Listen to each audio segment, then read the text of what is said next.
Bonjour à vous tous, ici le Comte de Montréal, et bienvenue, re-bienvenue sur ma chaîne à tous mes sujets. Alors, cette semaine, quelques annonces, et aussi, voici mon nouveau studio. Alors, générique!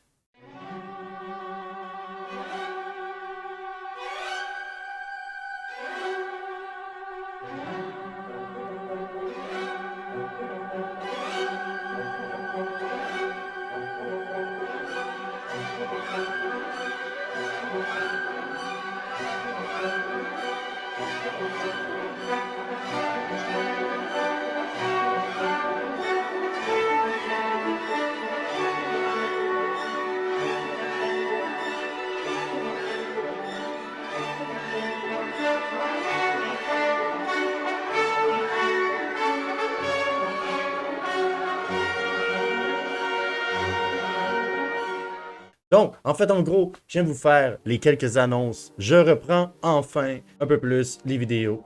Cette session était quand même très intense, de 4 cours. Donc, beaucoup de travaux, environ une trentaine à l'intérieur de 15 semaines. J'avais vraiment pas le temps de vous parler, cher public. Mais au-delà de ça, là, je vais avoir seulement 2 cours à la prochaine session. On verra si je me trouve du travail en relations publiques. Probablement.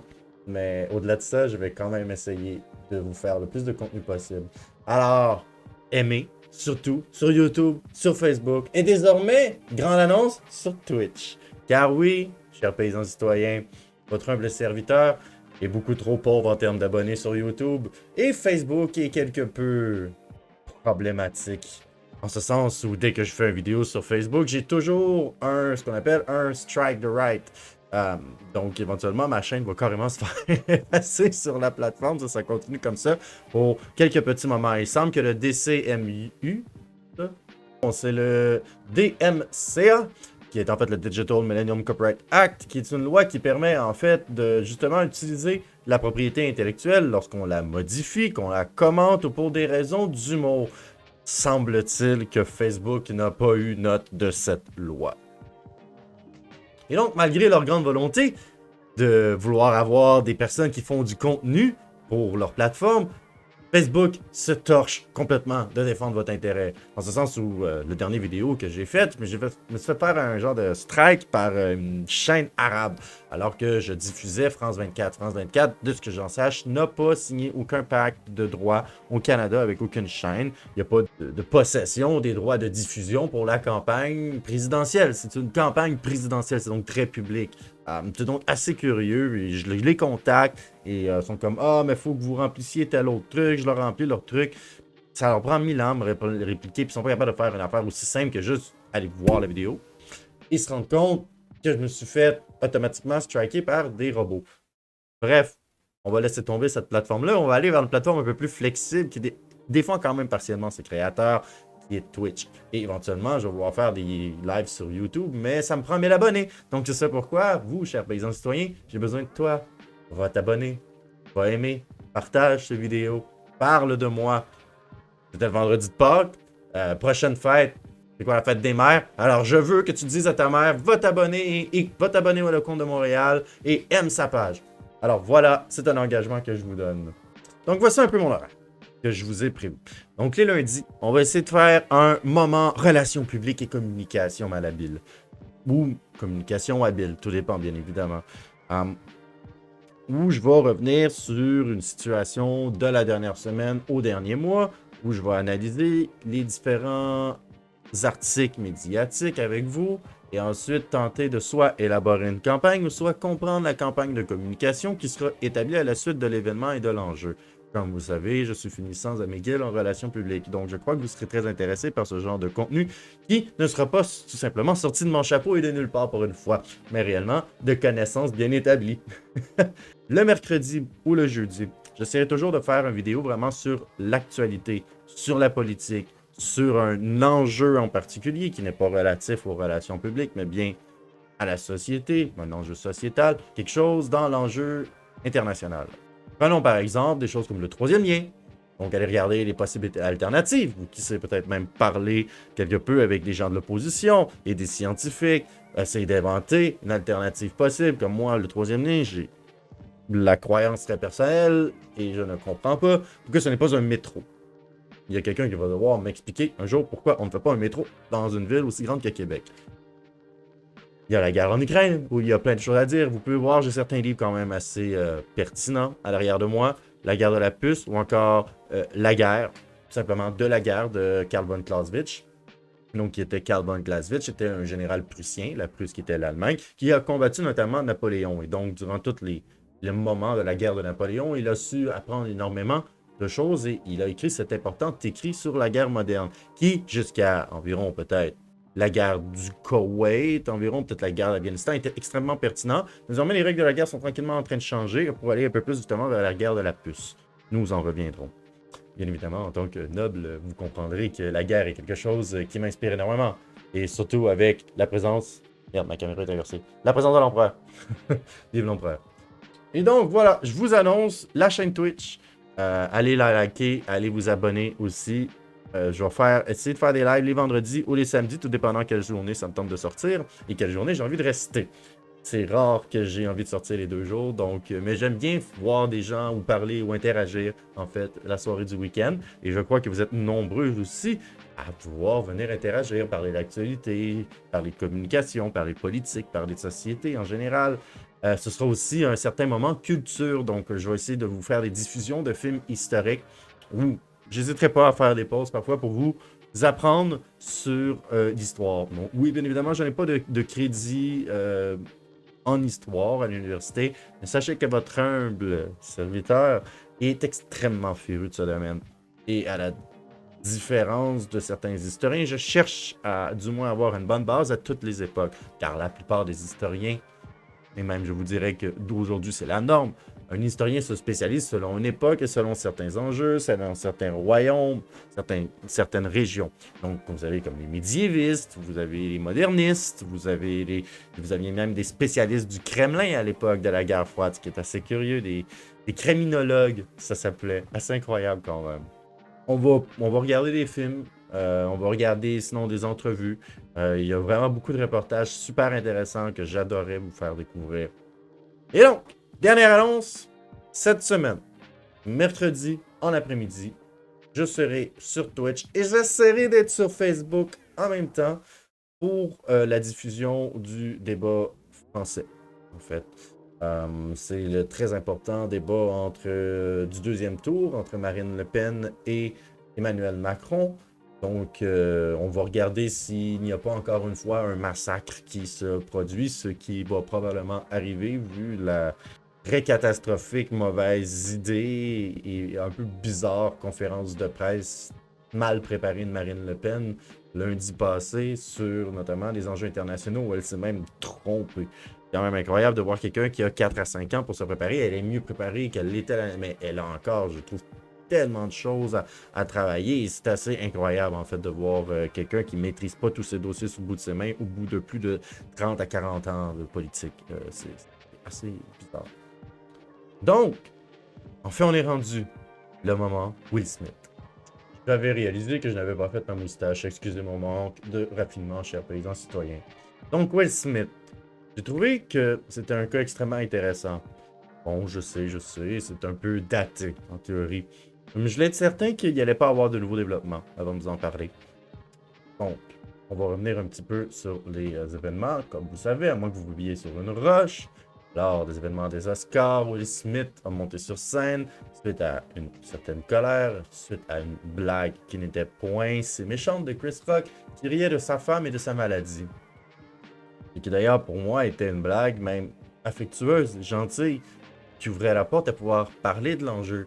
Et honnêtement, s'il y avait eu un malaise ressenti, le lendemain, ça aurait été parfait de parler de ceci, de dire oui, ben parfois l'humour, ça peut dépasser les bornes, on se sent mal si on vient dans un spectacle aussi grand que ça, se faire rire de soi pour quelque chose que nous n'avons pas le contrôle et dont nous ne sommes pas responsables et donc victimes. Tout ceci aurait pu être défendable. L'utilisation de la violence pour arriver à son point n'est bien évidemment jamais, jamais, jamais acceptable, du moins dans une société civilisée et dans un cadre qui ne se prête pas à la violence. Donc, il devait y avoir des conséquences. On peut voir de façon... Les très, très, très, très, très nombreux articles, autant par rapport à cette histoire que ceux relatifs à Will Smith en général. Donc, vous aviez vraiment eu les articles classiques qui parlaient de l'événement. Il y a eu une certaine couverture assez neutre, tout de même, de rapport et de l'événement en mettant notamment en perspective l'ensemble des commentaires et simplement le rapport de l'événement. L'on a ensuite appris un peu plus de détails sur la soirée, comme le fait que Will Smith a refusé de quitter les lieux alors qu'on lui avait demandé. C'est le genre d'élément qui ajoute énormément, étant donné qu'il démontre un manque de diligence et de savoir-vivre, de bienséance et de volontariat. Ce sont tous des éléments qui sont importants lors de l'analyse d'un procès. Et on va même lire le Code civil québécois. À l'intérieur, le mot diligence revient énormément, surtout autour des articles relatifs aux ententes, aux accords, aux contrats. Parce que oui, bien évidemment, pour éviter la pauvre situation des autres membres de sa caste, le comte de Montréal, votre humble serviteur, a aussi une certaine petite base en droit. De toute façon, je vous encourage tous, chers paysans citoyens, à lire le Code civil qui est tellement important puisque c'est lui qui régit l'ensemble de notre vie civile. L'apprendre quelque peu, surtout relatif à notre propre travail, aux situations qui pourraient revenir très souvent, est assez important. Et là, je veux dire des articles comme les articles relatifs aux ententes, aux baux, aux locatifs, aux achats, important de bien connaître. Et l'un des éléments fondamentaux lorsque l'on a une entente, c'est la diligence. C'est la bonne foi. Or ici, Will Smith a manqué de bonne foi, aggravant son cas. Et donc, pour reconnaître de façon évidente qu'il y a vraiment eu un défaut et un problème, il devait y avoir action du fautif. C'est fondamental. Ce n'est pas suffisant de toujours seulement s'excuser. Surtout lorsqu'il y a eu violence, surtout lorsqu'il y a culpabilité évidente, il est essentiel de démontrer des gestes de bonne foi. La démission de Will Smith est une reconnaissance de la gravité du geste et une reconnaissance aussi qu'il doit y avoir des conséquences. Or, en faisant ceci, il garde un certain contrôle de la situation. Il dit « Ne me frappez pas trop fort, ne me donnez pas des conséquences trop majeures, je vous en prie. Regardez, j'ai déjà fait une part de pénitence. Je vous demande de plutôt remplir l'autre moitié de la pénitence. Soyez moins sévère avec moi, car j'ai déjà été partiellement sévère avec moi-même. » Vous voyez un peu? C'est comme ça qu'on fait les choses. C'est comme ça qu'on peut être capable de garder un semblant de contrôle en influençant des décisions dont on n'a pas de pouvoir de prendre. Que l'on ne peut simplement que influencer. Alors, comment on influence des conséquences? On le fait en ayant une bonne foi. Et donc, l'Académie n'avait pas le choix de démontrer qu'elle prend au sérieux l'affaire en faisant elle-même acte de diligence, en faisant elle-même une action. Donc, vous commencez en démontrant une certaine sagesse, vous ne réagissez pas sans avoir tous les éléments, vous ouvrez une enquête. Mais vous permettez, dans la gestion de l'enjeu, de commencer à reprendre le contrôle de la situation de crise. Parce que, ici, on parle de gestion de crise. Donc, la gestion de crise est une partie des relations publiques qui cherche, en fait, à identifier les enjeux qui peuvent devenir des crises. Parce que quand une crise existe, c'est que vous avez soit un incident, soit un enjeu qui peuvent être externes ou internes. Et la partie des relations publiques qui s'en occupe, c'est la gestion des enjeux. Et quand un enjeu est laissé trop longtemps sans gestion, il peut devenir une crise. Présente un autre aspect des relations publiques qui est la gestion de crise. Une crise, en fait, naît, vit, peut s'amplifier ou se désamplifier, puis ensuite elle devient dormante. Parce que la violence dans la présence des Oscars sera désormais toujours un enjeu dormant. Parce que désormais, c'est une marque qui a été faite de façon indélébile sur la marque des Oscars. Donc, la seule façon de démontrer auprès du public que vous prenez l'enjeu avec très sérieux et que vous êtes conscient de son sérieux, c'est donc de commencer à faire des actions. Vous ne pouvez pas arriver immédiatement aux prises de décision et conséquences sans avoir d'abord fait un peu une analyse de cas. Et l'analyse de cas ici, c'est quoi? C'est l'enquête. Donc, après l'analyse de cas, vous ne pouvez pas juste rester là et rien faire, bien évidemment. Donc, vous devez nous montrer votre sagesse. Mais maintenant, pour l'Institut des Oscars, il y avait une certaine tension. Certaines personnes en appelaient à enlever tout simplement l'Oscar de Will Smith. Sauf qu'il y a un problème fondamental ici avec cette option-là. C'est-à-dire, qu'en serait-il de la crédibilité de l'Académie, de sa capacité de faire des choix? Et quelle resterait la valeur de l'Oscar? Si l'Oscar peut être enlevé de façon arbitraire, si l'Oscar peut être enlevé, c'est donc que les personnes qui ont fait le choix peuvent se tromper. Et donc, si elles se sont trompées pour Will Smith, ne se seraient-elles peut-être pas trompées pour tous les autres avant? Donc, vous comprenez un peu le problème qu'il y a, c'est un problème de crédibilité pour la valeur même du trophée et la valeur même de la capacité de l'Académie de prendre une décision. Donc non, on ne peut pas retirer le trophée parce que ce serait sous-entendre que Will Smith n'était pas finalement l'acteur de l'année, alors que l'Académie a jugé que c'était le cas. D'un, de deux, ça enverrait un message d'inquiétude auprès de l'Académie, surtout pour Hollywood, où n'importe quand un acteur peut se retrouver dans la controverse, dans le problème, dans quelque chose. Ça pousserait peut-être des personnes à créer une autre académie dans laquelle il serait écrit « Il n'est pas possible de retirer les trophées ». On ne peut pas retirer les trophées aux gens à chaque fois qu'il sort une controverse. Déjà, ça va être une gestion des enjeux qui va être problématique. Ça va être assez extrêmement tendu. Est-ce qu'on va faire un processus pour ça? Ça va créer une inquiétude. Qui va croire encore aux Oscars si les Oscars est un trophée qu'on peut enlever comme ça arbitrairement aux gens? Non. Une fois qu'on est considéré comme le meilleur acteur, on est le meilleur acteur de l'année. Même une controverse assez majeure pour perdre son trophée, mais moi je ne suis pas d'accord de toute façon avec cette façon de faire-là. Il y avait la place un peu plus à une meilleure discussion. Donc la seule réelle option qui était possible, c'était de bannir Will Smith pour démontrer qu'on prend en sérieux la chose, mais on décrédibilise pas la valeur du trophée, on décrédibilise pas la valeur de la cérémonie, puis on décrédibilise pas l'Académie. Au contraire, on démontre que l'Académie prend très au sérieux ce genre de choses et fait des actions. Donc vous pouvez vous amuser. Et au-delà de ça, passez une bonne journée, chers paysans citoyens, et merci de ton temps. J'espère que tu es un peu plus citoyen et un peu moins paysan.